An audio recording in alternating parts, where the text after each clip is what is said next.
ప్రార్థన. పరిశుద్ధుడు పరిశుద్ధుడు పరిశుద్ధుడు అయిన తండ్రి, స్తుతి వందనములు స్తోత్రములు. నీ వాక్యములు నా జీవకు ఎంతో మధురములు, అవి నా నోటికి తేనె కంటే తీపిగానున్నవి. మహోన్నతుడు అయిన తండ్రి, దివ్యమైన వాగ్దానము చేత మమ్మల్ని తృప్తిపరిచినందుకు స్తోత్రములు తండ్రి. నీ వాక్యములు మా పాదములకు దీపము, మా త్రోవకు వెలుగై ఉన్నది. నీ వాక్యము మాలో ధైర్యమును కలిగించుచున్నది. నీ వాక్యము మాకు బాధలో నెమ్మది కలిగించుచున్నవి తండ్రి.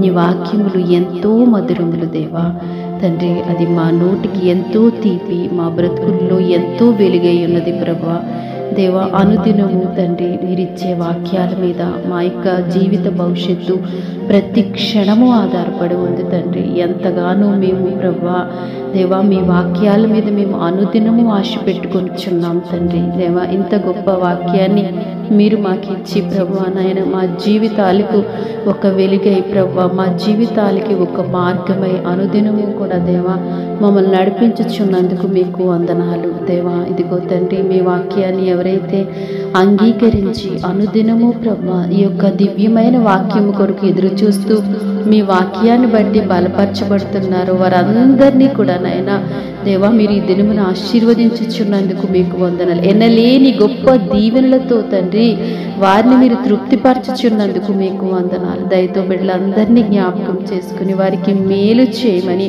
వారికి అద్భుతాలు జరిగించమని యేసుక్రీస్తు వారి ఉన్నతమైన అతి శ్రేష్టమైన నామములో ప్రార్థించి వేడుకొనుచున్నాం తండ్రి. ఆమేన్.